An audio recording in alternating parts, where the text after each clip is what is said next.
Chapter 6 start करते हैं। Chapter 6 में हम कंप्लीट करेंगे V lookup, match and index. तो ये सब क्या होता है तो देखते हैं इस चैप्टर में। सबसे पहले हम वी लुकअप की बात करते हैं। वी लुकअप हम यूज करते हैं जब आपके पास बहुत सारा डेटा हो और उसमें से किसी कुछ डाटा या किसी पर्टिकुलर डेटा को अगर आपने फेच करना है तो उसके लिए हम यूज करते हैं V lookup. V stands on vertical lookup. Vertical lookup means data जो आपका वो रो बेस में रहेगा, उसी में से ही आपको अपने डाटा की वैल्यू को लुकअप करना पड़ेगा। अगर वी लुकअप की डेफिनेशन की बात की जाए तो V lookup is an Excel function that is used to search for a specific value in the first column of a table and return a related value from the same row in the another column. Means VLOOKUP Excel का वो formula है जो किसी table के first column में कोई भी value search करता है और उसी वैल्यू की रो में से किसी और कॉलम की रिलेटेड वैल्यू को रिटर्न करता है। मीन्स जो भी आप VLOOKUP के अकॉर्डिंगली कंडीशन लगाओगे तो पूरी रो का डेटा वो आपको एग्जैक्ट सर्च करके दे देगा, मीन्स लुकअप करके दे देगा। तो इसकी अगर डेफिनेशन आपने देखनी है, स्क्रीन पे चलते हैं, इसकी डेफिनेशन देखते हैं। तो उसके लिए जैसे ही मैंने वी लुकअप लिखा तो आप यहाँ पे देख रहे हो, look for a value in the leftmost column in a table, then return a value to the same row from the column. इसको नीचे कर लेते हैं। From a column you specify, by default the table must be sorted in the ascending order. Means ये चीज तो पक्की है कि अगर आपने VLOOKUP अप्लाई करना है तो आपका टेबल है वो sorted form, means ascending order में आपका डेटा होना चाहिए। VLOOKUP का फंक्शन यूज करते हैं। VLOOKUP का फंक्शन यूज करने के लिए हम क्या करते हैं, सबसे पहले यहाँ पे मैंने लिया है डेटा में employee ID, name, department and salary.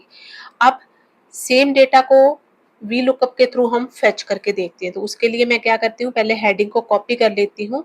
अब यहाँ पे ये जो डेटा है वो मुझे कॉलम वाइज दिया गया है, तो इसको अगर मुझे रो वाइज बनाना है, रोज डाटा को अगर कन्वर्ट करना है अपने कॉलम वाइज या रो वाइज, अब ये जो डेटा आपने दिया वो अलग अलग कॉलम में दिया है, तो ये डाटा अब मुझे वर्टिकल लाइन में चाहिए। तो आप कैसे लिखोगे, इसको आपने कॉपी कर लिया, होम में जाओगे, पेस्ट में जाओगे, यहाँ पर आपके पास ऑप्शन आएगी ट्रांसपोज। ट्रांसपोज क्या करता है, रोज को कॉलम में कन्वर्ट कर देता है और कॉलम को रो में कन्वर्ट कर देता है। यहाँ पे अगर मैं कोई भी एम्प्लॉय की आईडी लिखती हूँ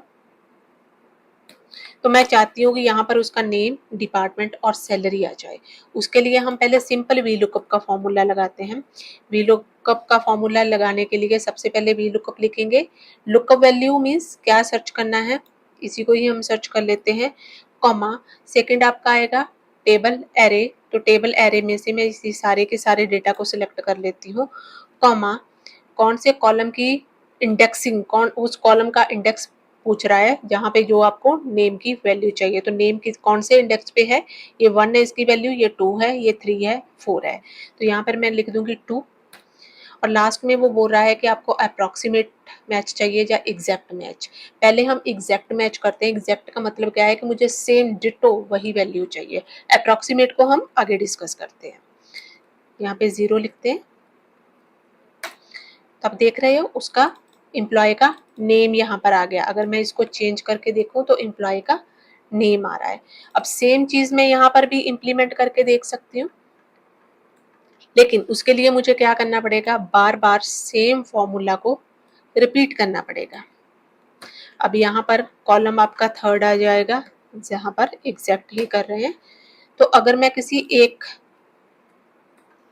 आईडी को चेंज करती हूँ तो बाकी सारा डेटा उसके अकॉर्डिंगली ही चेंज हो रहा है, but this is not a way, क्योंकि अगर मैं इसको यहाँ से नीचे ड्रैग कर देती हूँ तो वो डेटा नॉट एप्लीकेबल आएगा।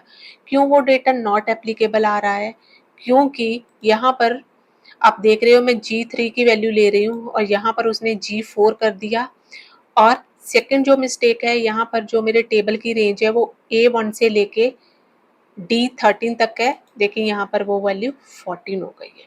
तो मीन्स एक तो तरीका ये है कि मैं अगर इन वैल्यू को फिक्स कर दूं,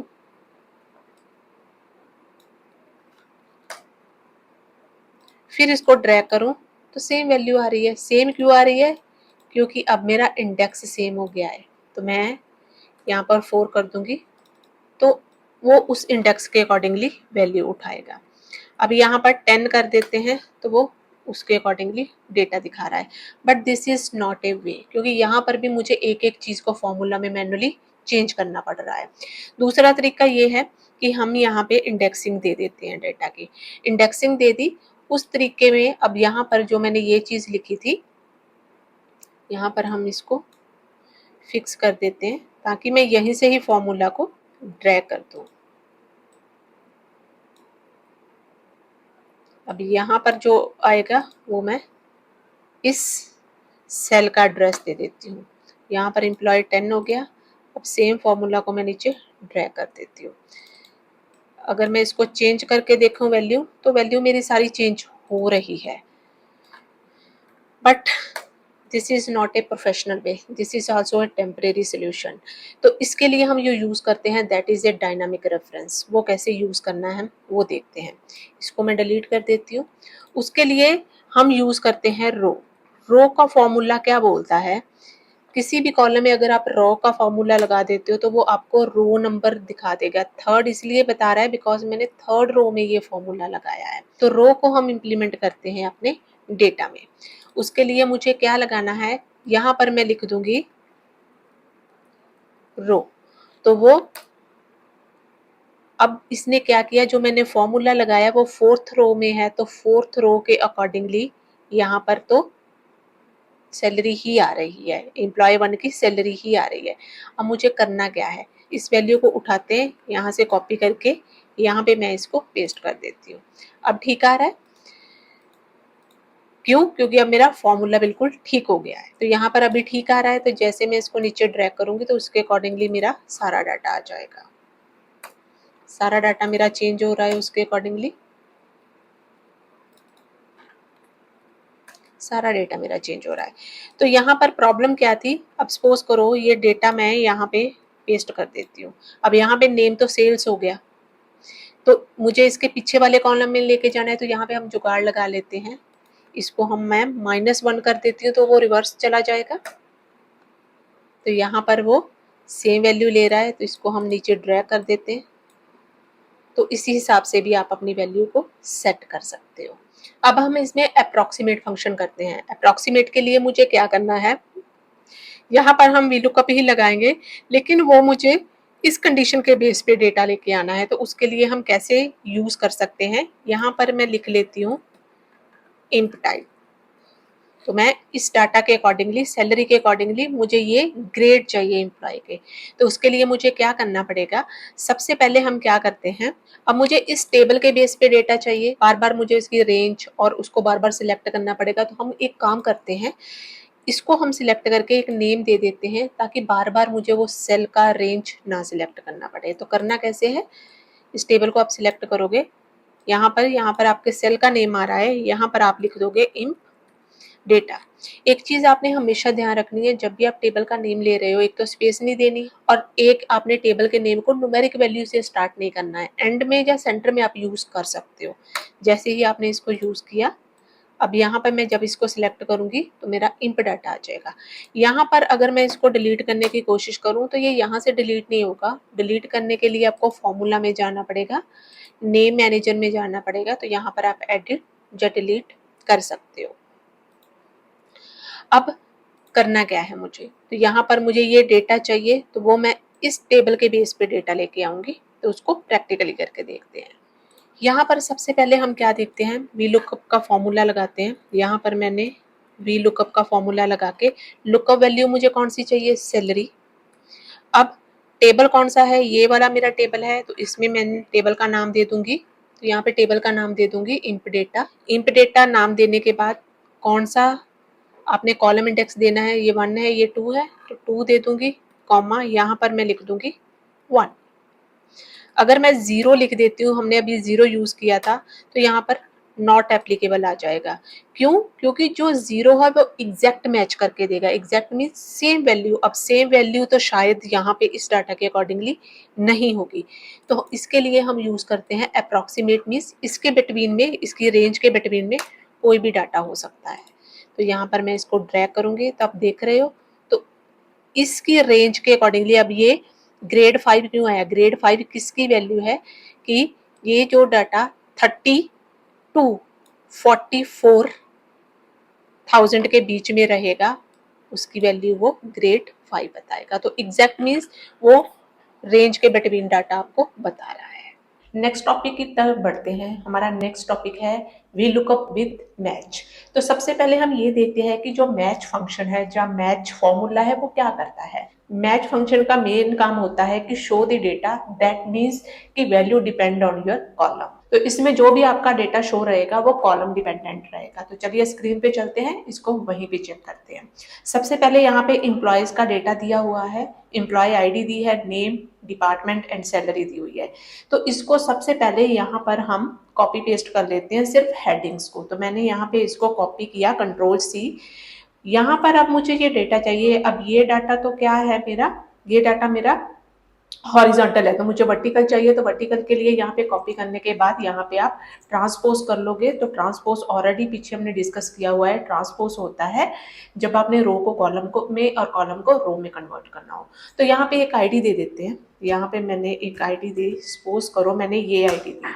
अब मैं चाहती हूँ कि इसके अकॉर्डिंगली इसका डेटा यहाँ पे मैच होके आ जाए, जो इसका नेम है। अब ये चीज हम लुकअप से भी कर सकते हैं। अब लुकअप में आप मैच भी यूज कर सकते हो। वो कैसे, वो हम आगे स्टेप बाय स्टेप देखते हैं। यहाँ पर मैंने लिखा मैच। मैच के बाद वो सबसे पहले मुझे बोल रहा है कि लुकअप वैल्यू। तो मैंने लुकअप वैल्यू में नेम को सिलेक्ट कर दिया। अब लुकअप एरे, लुकअप एरे में मुझे सिर्फ हेडिंग्स देनी है, सारा डेटा नहीं देना है। क्यों? क्योंकि मैच का मेन काम क्या होता है, इंडेक्स के थ्रू वैल्यू फाइंड करना। तो मीन्स मैच का मेन काम क्या होता है, कॉलम के अकॉर्डिंगली डेटा डिपेंडेंट रखना। तो कॉलम पहले वो फाइंड आउट करेगा और लास्ट में इसमें आ जाता है कि लेस देन, एग्जैक्ट मैच या ग्रेटर देन। तो मुझे कोई कंडीशन नहीं लगानी, मुझे एग्जैक्ट मैच चाहिए। तो मैं यहाँ पे 0 लेके इसको एंटर कर दूंगी। तो अब यहाँ पे 2 आ गया। 2 means that is the index of that column. This is 1, this is 2, this is 3, this is 4। अगर सपोज करो यहाँ पर मैं इसकी जगह पे सैलरी दे देती हूँ, इसको एंटर कर देती हूँ, तो वो मुझे 4th दिखा देगा। इट मीन्स मैच का मेन काम क्या हुआ, आपके जो भी आपने इसमें वैल्यू फाइंड आउट करनी है उसके अकॉर्डिंगली वो आपको कॉलम का इंडेक्स बता देगा। अब यहाँ पे हम क्या कर देते हैं, जैसे यहाँ पे नेम, डिपार्टमेंट एंड सैलरी लिखा है। अब यहाँ पे तो हम वी लुकअप से नेम लेके आ सकते हैं, लेकिन कल को अगर मैं यहाँ पर ड्रॉप डाउन लगा के नेम की जगह डिपार्टमेंट सिलेक्ट कर दूंगी तो ये वैल्यू ऑटोमेटिकली चेंज नहीं होगी। नहीं समझ आया तो इसको एक बार प्रैक्टिकल करके देखते हैं, सो दैट कि आपको ये डाउट क्लियर हो जाए। उसके लिए हम फॉर्मूला लगाते हैं। यहाँ पर पहले तो हम वी लुकअप का फॉर्मूला लगा के यहाँ पर नेम लेके आते हैं। तो यहाँ पर मैंने वी लुकअप का फॉर्मूला लगाया। वी लुकअप में मुझे क्या चाहिए, इसके अकॉर्डिंगली वैल्यू चाहिए। यहाँ पर पूरे का पूरा टेबल ले लेते हैं। इंडेक्स कौन सा है, 1, 2। सेकेंड इंडेक्स चाहिए, तो यहाँ पर एग्जैक्ट वैल्यू के लिए मैंने 0 ले ली। तो यहाँ पर ये डेटा तो मेरा आ गया। जैसे ही मैं इसको चेंज भी करती हूँ तो उसके अकॉर्डिंगली मेरा ये सारा डेटा चेंज हो रहा है। अब यहाँ पर तो आप क्या कर सकते हो, सब जगह पे वी लुकअप लगा सकते हो, जो ऑलरेडी हमने पिछली वीडियो में डिस्कस किया हुआ है। अब इसमें हम एक चीज और कर सकते हैं। सपोज करो यहाँ पे मैंने एम्प्लॉय आईडी ली है।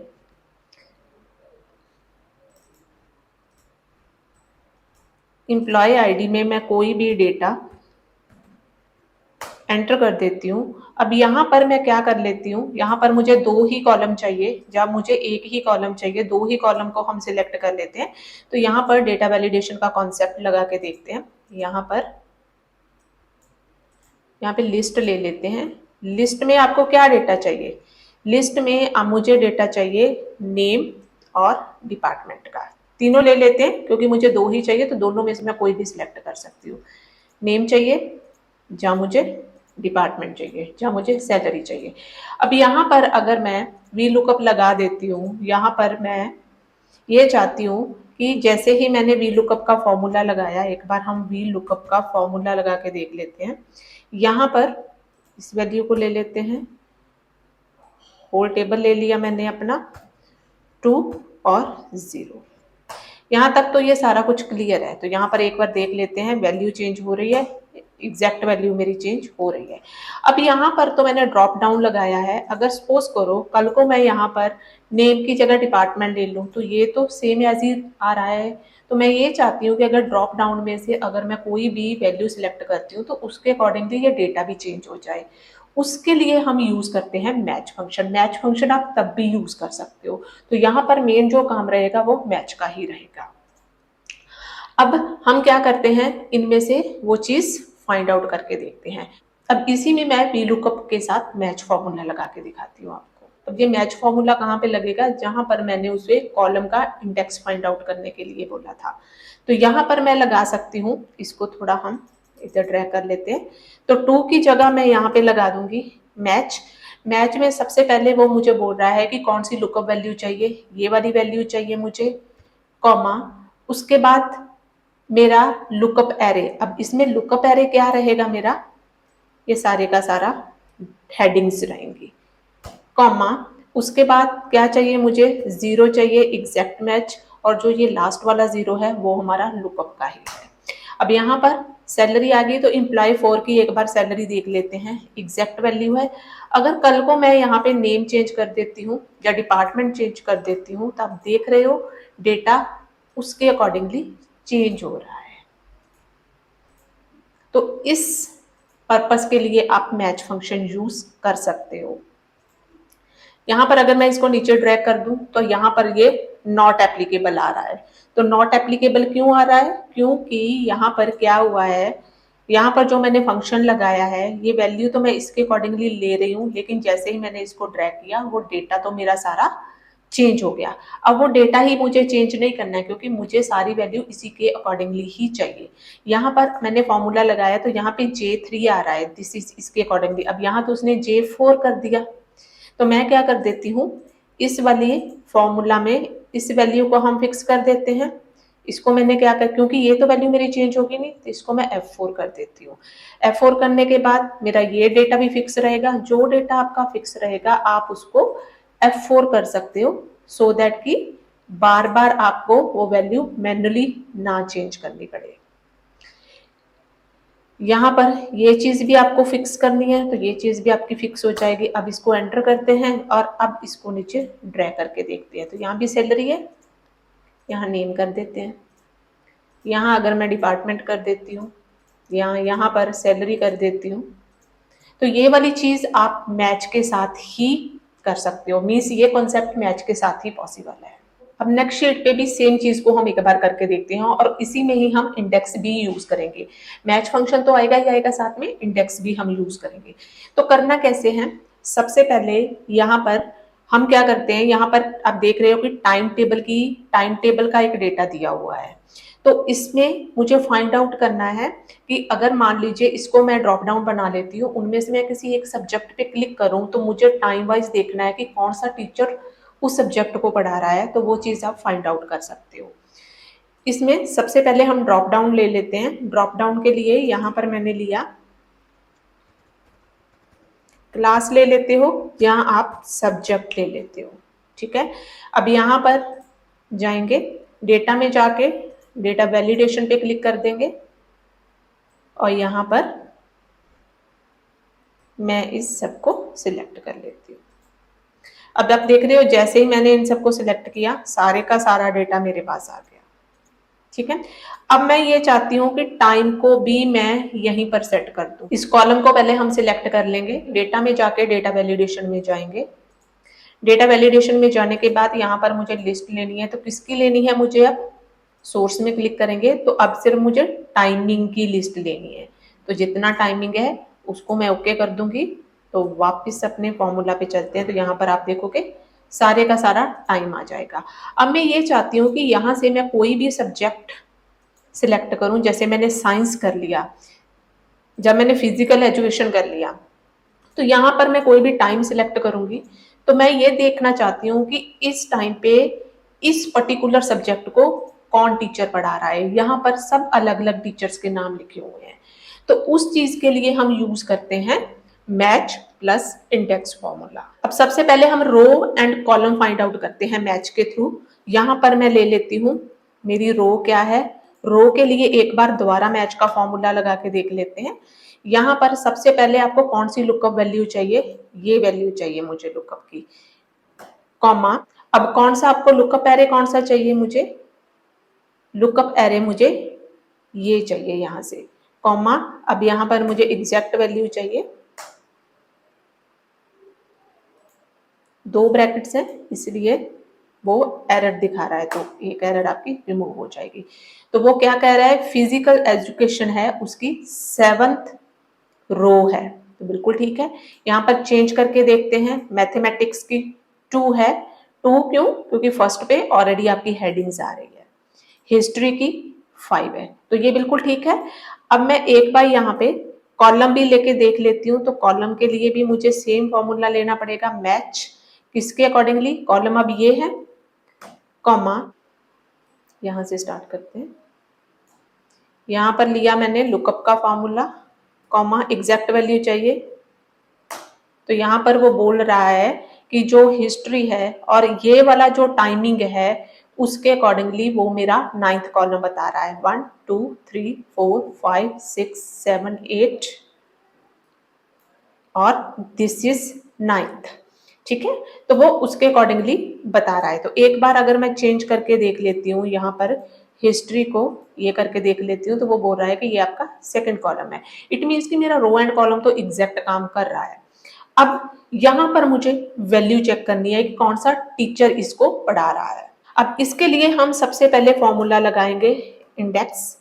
इंडेक्स लिख के यहाँ पर मैं ब्रैकेट स्टार्ट कर ली। वो सबसे पहले मुझे पूछ रहा है एरे, तो एरे को मुझे सिलेक्ट करना है विद हेडिंग पूरे का पूरा डेटा या टेबल मैंने सिलेक्ट कर लिया। अब वो मेरे से पूछ रहा है कि रो नंबर कौन सी चाहिए, कॉलम कौन सी चाहिए। तो यहाँ पर रो नंबर तो मेरी ये है, कॉलम नंबर मेरा ये है।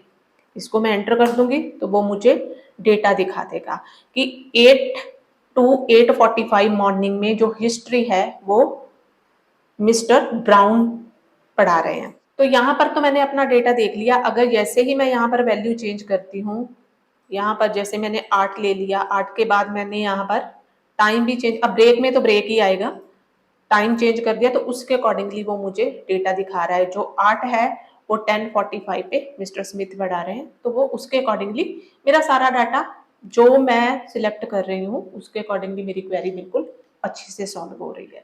लेकिन अब यहाँ पर आप देख रहे हो बार बार मुझे यहाँ पे पहले रो एंड कॉलम कैलकुलेट करना पड़ता है, फिर मुझे उसी का एड्रेस देना पड़ता है। तो यहाँ पर हम इसकी जगह पे मैच कीवर्ड से या मैच फॉर्मूला भी लगा सकते हैं। अब वो चीज कैसे करनी है, अब सेम चीज मैं आपको यहाँ पर लगा के दिखाती हूँ। सेम चीज यहाँ पर इंडेक्स लिखा, इंडेक्स में सबसे पहले वो मेरे से एरे पूछ रहा है, तो एरे के लिए मैं क्या करूंगी, अपना सारा टेबल सिलेक्ट कर लूंगी। सारा टेबल मैंने सिलेक्ट कर लिया। सिलेक्ट करने के बाद कॉमा, कॉमा में वो मुझे क्या पूछ रहा है, रो नंबर पूछ रहा है। तो रो इसकी जगह मैं मैच फॉर्मूला लगाऊंगी। यहाँ आपने लगाना है मैच। मैच में सबसे पहले लुकअप वैल्यू कौन सी है, दिस वन, कॉमा।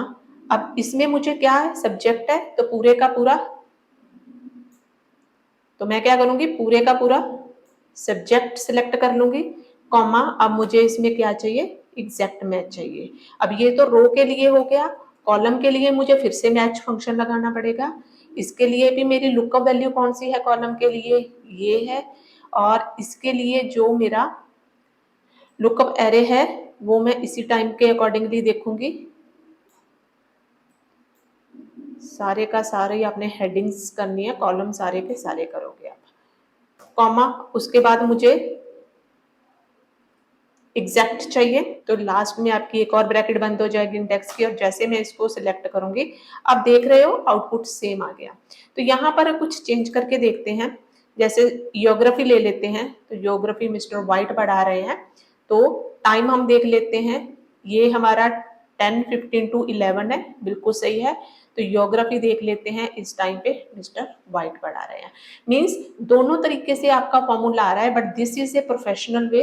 यहाँ पर पहले आपको रो एंड कॉलम कैलकुलेट करना पड़ेगा, और गलती से अगर आपका मान लो ये डेटा डिलीट हो गया तो यहाँ पे स्पिल का एरर आ जाएगा। स्पिल का एरर क्यों आता है, वो इसलिए आता है बिकॉज यहाँ पर आपने फॉर्मूला जो लगाया था वो डेटा तो एक तो डिलीट हो गया, और एक आपने सेम रो में डेटा भी ले रहे हो और फॉर्मूला भी लगा रहे हो, तब भी आपका स्पिल का एरर आता है।